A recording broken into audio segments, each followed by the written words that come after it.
വിദേശത്ത്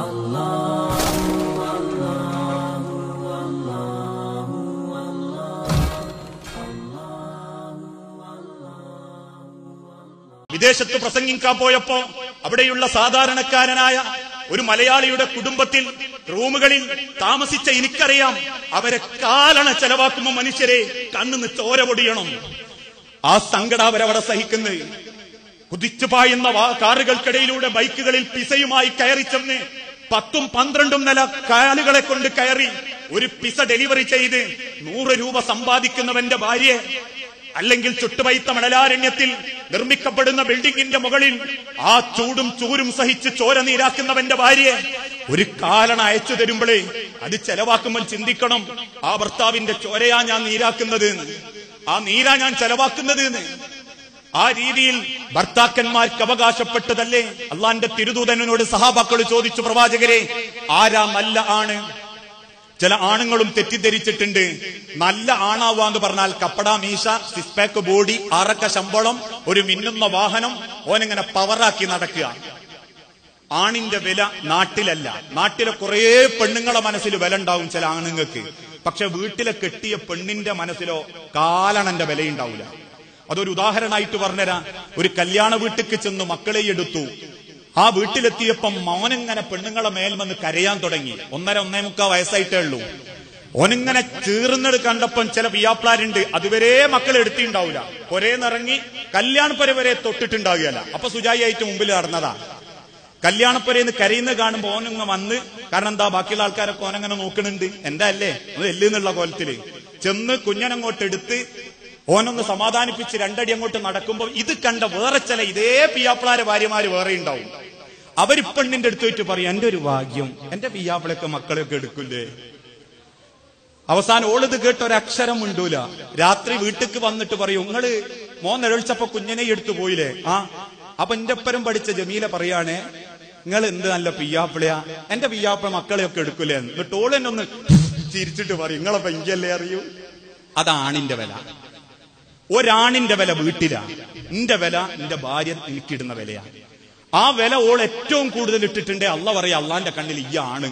അല്ലാണ്ട് നാട്ടിൽ എനിക്ക് ചൊർക്കും പൊർക്കും എന്റെ പവറും പത്രാസും ഒന്നും നാട്ടുകാരെ കാണിച്ച് വില ഉണ്ടാക്കണ്ട. നാട്ടിൽ കോടികളുടെ വിലയുള്ളവരുണ്ട്, അവനാന്റെ വീട്ടിലും മക്കളെയും ഭാര്യന്റെ മുമ്പിൽ 5 നയാ പൈസന്റെ വില ഇല്ലാത്തവര്. ചില ഭർത്താക്കന്മാര് തെറ്റിദ്ധരിച്ചതാ വരച്ച വരയിൽ ഭാര്യനെ നിർത്തി പേടിപ്പിക്കല ആണപ്പെന്ന്. എന്നിട്ട് വരച്ച വരയിൽ പെണ്ണിനെ നിർത്തിയിട്ട് ഓനങ്ങോട്ട് ഭരിക്കും.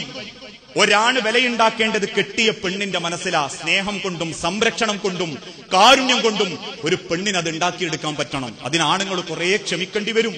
ഹിയാറുക്കും അഹ്സനുക്കും ലിനിസായിക്കും, നിങ്ങളിൽ ഏറ്റവും നല്ലവൻ കെട്ടിയ പെണ്ണിനെ ആദരിക്കുന്നവനാ, ബഹുമാനിക്കുന്നവനാ, പെൺവർഗത്തെ ബഹുമാനിക്കുന്നവൻ. ഒന്ന് ആലോചിച്ചു നോക്കി, എന്റെ ഉമ്മ ഒരു പെണ്ണാ, ആ ഉമ്മ പെണ്ണായത് കൊണ്ടാ ഞാൻ ഈ ദുനിയാവ് കണ്ട്.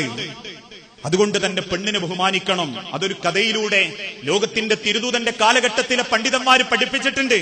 ഒരു ഉമ്മ 5ാമത്തെ പിറന്നാളിന്, മകന്റെ 5ാമത്തെ പിറന്നാളിന് ഉമ്മാനോട് മകൻ ചോദിച്ചു, ഉമ്മ നിങ്ങൾ എനിക്ക് എന്താ സമ്മാനം തരിക 18ാമത്തെ പിറന്നാളിന്?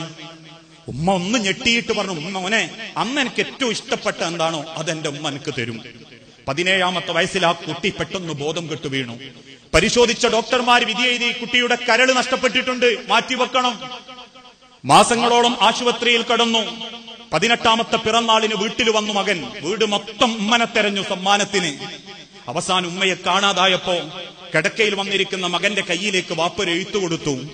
ആ എഴുത്തിലുള്ളത് ഇങ്ങനെയായിരുന്നു, പൊന്നുമോനെ, മോൻ ഉമ്മാനോട് ചോദിച്ചില്ലേ 18ാമത്തെ പിറന്നാളിന് ഉമ്മ എന്താ സമ്മാനം തരിക എന്ന്?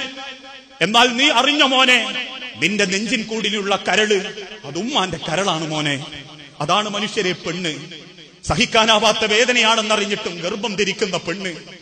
ജീവിതത്തിന്റെ 2 വർഷക്കാലത്തോളം ഒരുപാട് ത്യാഗം സഹിച്ച് മക്കളുടെ പീയം വിടിപ്പിക്കുന്ന പെണ്ണ്. 5ഉം 10ഉം വയസ്സ് വരെ നെഞ്ചുരുകി മക്കൾക്ക് വേണ്ടി മണിക്കൂറുകൾ മാറ്റിവെക്കുന്ന പെണ്ണ്. കുടുംബത്തിൽ കിട്ടേണ്ട സന്തോഷങ്ങൾ കിട്ടാതിരുന്നിട്ടും ആരെയും അറിയിക്കാതെ നെഞ്ചിൽ കൊണ്ടു നടന്ന് കുടുംബത്തെ സ്നേഹിക്കുന്ന പെണ്ണ്.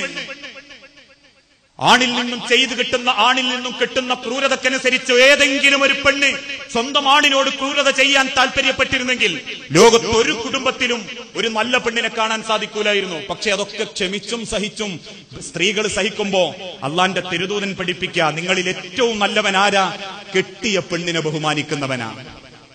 ആ പെണ്ണിന്റെ മനസ്സിൽ സ്ഥാനം കിട്ടി മരിക്കാൻ പറ്റണം, ആ രീതിയിൽ സ്നേഹിക്കാൻ പറ്റണം. അതുകൊണ്ടാണല്ലോ അബൂ സലമ റളിയല്ലാഹു അൻഹു എന്ന സ്വഹാബി മരിച്ചു കിടക്കുമ്പോ ഉമ്മു സലമ എന്ന ചെറുപ്പക്കാരിയായ ഭാര്യ അറിയാതെ കണ്ണു നിറയാൻ തുടങ്ങി. അബൂ സലമാനെ വീട്ടിന്റെ മുൻഭാഗത്തുള്ള ഈത്തപ്പന ഓലയിൽ കിടത്തിയതാ. ഇടക്കിടക്ക് അകത്തുനിന്ന് ഉമ്മു സലമ പുറത്തേക്ക് ഇറങ്ങി വരും. മരിച്ചടക്കുന്ന അബൂ സലമാന്റെ മുഖത്തേക്കൊന്ന് നോക്കും, അകത്തേക്ക് എന്നെ തിരിച്ചു കയറും.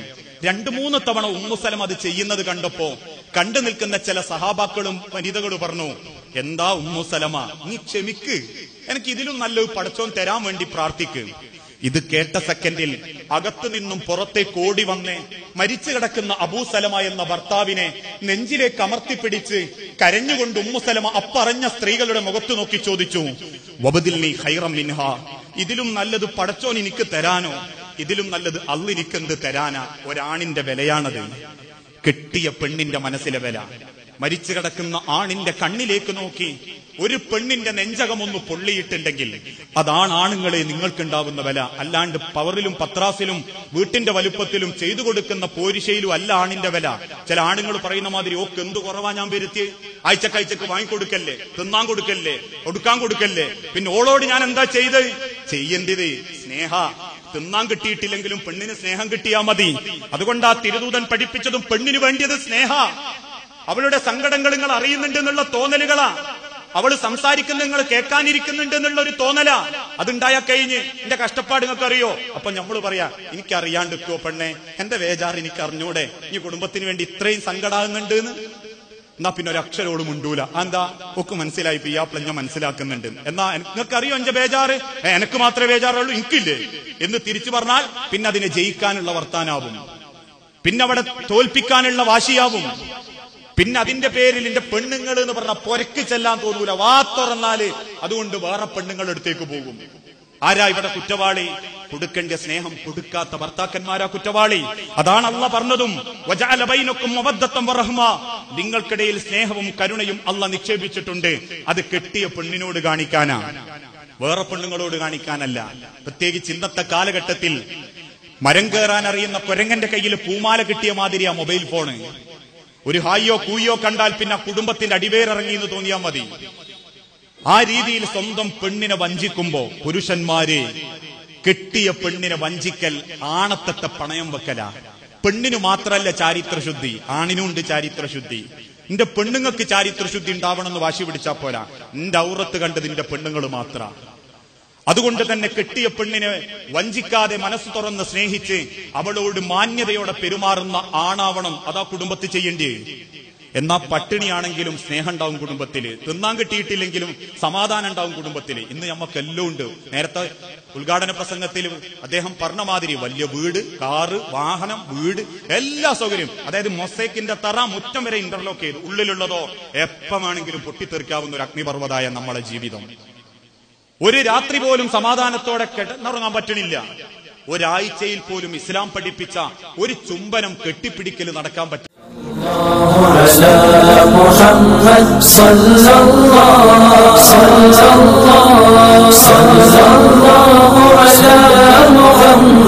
صلى الله عليه وسلم